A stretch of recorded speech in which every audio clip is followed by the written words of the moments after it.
എല്ലാവർക്കും നമസ്കാരം. കാവാലം കപ്പിളിൻ്റെ പുതിയൊരു വീഡിയോയിലേക്ക് സ്വാഗതം. ഇന്ന് നമ്മൾ കോട്ടയത്തിൻ്റെ ഹൃദയഭൂമിയായ ഗാന്ധി സ്റ്റാച്ചുവിൻ്റെ ഫ്രണ്ടിലത്തെ ഗ്രൗണ്ടിലാണ് നിൽക്കുന്നത്. ഇതൊരു ഇലക്ഷൻ ക്യാമ്പയിനാണ്.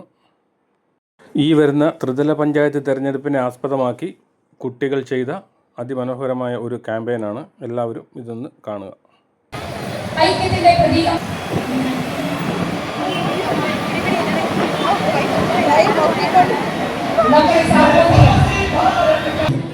ആകാശങ്ങളിലേക്ക് നമ്മുടെ സന്ദേശം ഇതാ ഇപ്പോൾ എത്തുകയാണ്. Balloon bursting. എല്ലാവരും ഒരുമിച്ച് ബഹുമാനപ്പെട്ട കളക്ടർ നിൽക്കുന്ന ഭാഗത്ത് നിൽക്കുന്ന എല്ലാവരും തന്നെ വൈബ്രന്റ് ഡെമോക്രസിയുടെ സന്ദേശം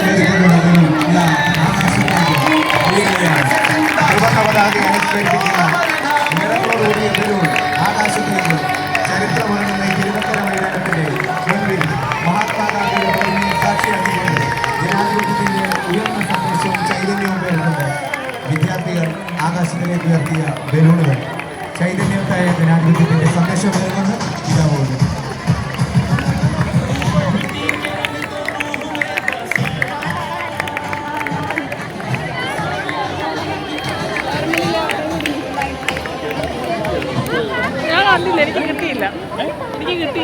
വീണ IAS-നെ ഏറെ സ്നേഹത്തോടെ സ്വാഗതം ചെയ്യുന്നു.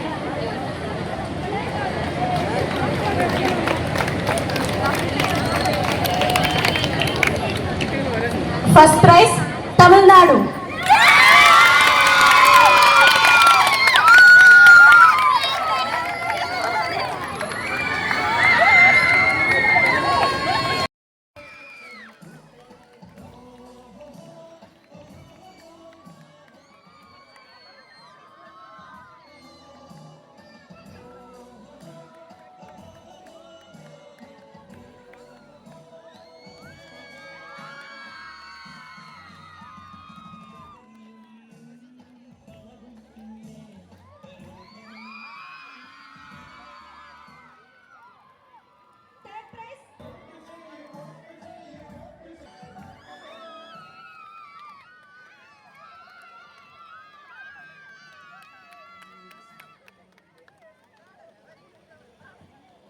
ഏറെ ആകർഷകമായി നടന്ന ഈ പല രാജസ്ഥാന് ലഭിക്കുക 2000 രൂപയുടെ cash prize.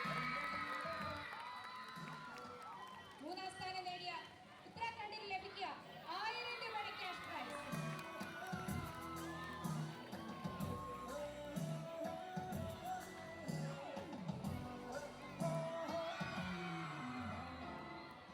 Thank you sir.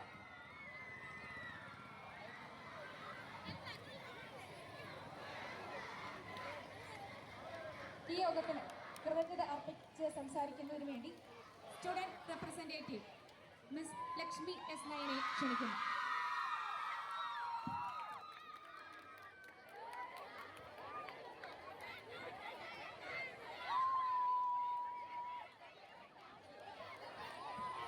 Good afternoon to one and all present here. On behalf of SWEET and BCM College, it's my privilege to propose a vote of thanks for today's Votathon program. First of all, a sincere word of gratitude.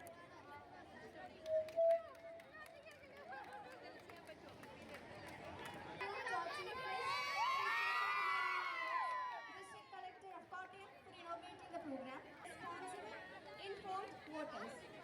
Special thanks to Reverend Father Abraham Parme, District Nodal Officer, and Reverend Father Pilwan Kalatra, our bursar for their valuable support and coordination behind the scenes. Warm thanks to our chairperson, Ms. Isma Elizabeth Babu, for the gracious welcome that set the tone for this event. Heartfelt appreciation to the BCM Headquarters, to each one of you in the audience for your enthusiastic presence and active participation. Let us carry the spirit of SWEET from BCM College to every polling booth and remain active, responsive. പ്രിയ ജനാധിപത്യ വിശ്വാസികളെ, കേരളം ഇന്ന് ത്രിതല പഞ്ചായത്ത് തെരഞ്ഞെടുപ്പിനെ അഭിമുഖീകരിക്കുകയാണ്. ജനാധിപത്യപരമായി 1957 നടന്ന തെരഞ്ഞെടുപ്പിൽ ഇന്ത്യയിൽ ആദ്യമായി ballot പേപ്പറിലൂടെ അധികാരത്തിൽ സർക്കാർ നിലവിൽ വന്നു. അന്ന് വന്ന സർക്കാർ കുടിയെടുപ്പ് നിയമ സംരക്ഷണവും എല്ലാവർക്കും വിദ്യാഭ്യാസം എന്ന നിയമം പാസാക്കി. ആദ്യമായി വോട്ട് ചെയ്തിരുന്ന പ്രായം 21 വയസ്സിന് മുകളിലായിരുന്നു. 1979 18 വയസ്സായി നിജപ്പെടുത്തി. ഇന്ത്യയിൽ 1975 ആണ് അടിയന്തരാവസ്ഥ പ്രഖ്യാപിക്കുന്നത്. 1977 അടിയന്തരാവസ്ഥയ്ക്ക് അയവുയർത്തിക്കൊണ്ട് നടന്ന തെരഞ്ഞെടുപ്പിൽ ആദ്യമായി ജനതാ പാർട്ടി നിലവിൽ വന്നു. അന്നത്തെ പ്രധാനമന്ത്രിയായി മൊറാർജി ദേശായി ചുമതലയേറ്റു. അതൊരു ചരിത്ര നിമിഷമായി. മഹാത്മാഗാന്ധി വിഭാവനം ചെയ്ത ഗ്രാമസ്വരാജിൻ്റെ ഭാഗമായി ത്രിതല പഞ്ചായത്ത് സംവിധാനം നിലവിൽ വരികയും ഇന്ന് നടക്കുന്ന ത്രിതല പഞ്ചായത്ത് തിരഞ്ഞെടുപ്പുകൾ അതിൻ്റെ ജനാധിപത്യ വിശ്വാസികളായിട്ടുള്ള മുഴുവൻ ആളുകളും നാടിൻ്റെ വികസനത്തിന് ആവശ്യമായ പദ്ധതികൾ നടപ്പിലാക്കുവാൻ കഴിയുന്ന അങ്ങനെയുള്ള ആളുകളെ വിജയിപ്പിക്കുവാൻ നിങ്ങളാൽ കഴിയുന്ന നിങ്ങളുടെ വിലയേറിയ സമ്മതിദാനാവകാശം രേഖപ്പെടുത്തി ഈ വരുന്ന ത്രിതല പഞ്ചായത്ത് തിരഞ്ഞെടുപ്പിൽ സ്ഥാനാർത്ഥികളെ വിജയിപ്പിക്കേണ്ടത് അത്യന്താപേക്ഷിതമാണ്. ആയതിനാൽ നമ്മുടെ വിലയേറിയ സമ്മതിദാനാവകാശം ഓരോരുത്തരും രേഖപ്പെടുത്തണമെന്ന് വിനീതമായി അഭ്യർത്ഥിക്കുകയാണ്. അതിൻ്റെ ഭാഗമായിട്ടാണ് ഈ ക്യാമ്പയിൻ ഇവിടെ നടന്നത്. അത് ഒരു ചരിത്ര നിമിഷമായി മാറുകയും ജില്ലാ കളക്ടർ ഉൾപ്പെടെയുള്ള വിശിഷ്ടാതിഥികൾ ഇതിൽ പങ്കെടുക്കുകയും ചെയ്തു. ഇതിൽ ഓരോരോ കലാരൂപങ്ങൾ ആണ് നടത്തിയിരിക്കുന്നത്. തമിഴ്നാടിൻ്റെയും മഹാരാഷ്ട്രയുടെയും രാജസ്ഥാൻ്റെയും വ്യത്യസ്തമായ കലാരൂപങ്ങളാണ് ഈ നമ്മൾ കണ്ടുകൊണ്ടിരിക്കുന്നത്. അതിൻ്റെ ഭാഗമായി ഓരോ സംസ്ഥാനത്തിനും ഈ നമ്മുടെ വിലയേറിയ സമ്മതിദാനാവകാശം രേഖപ്പെടുത്തുവാൻ എല്ലാവരെയും കഴിയണമെന്ന് വിനീതമായി അഭ്യർത്ഥിക്കുകയാണ് ഈ ക്യാമ്പയിനിലൂടെ എല്ലാവരും ഉദ്ദേശിക്കുന്നത്. നമ്മളുടെ സമ്മതിദാനാവകാശം എല്ലാവരും വിനിയോഗിക്കണമെന്ന് വിനീതമായി ഞങ്ങൾ അഭ്യർത്ഥിക്കുന്നു.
എല്ലാവരുടെയും സമ്മതിദാനാവകാശം രേഖപ്പെടുത്തണമെന്ന് വിനീതമായി ഒരിക്കൽ കൂടി അഭ്യർത്ഥിച്ചുകൊണ്ട് അടുത്ത വീഡിയോയിൽ കാണുന്നിടം വരെ എല്ലാവർക്കും നമസ്കാരം.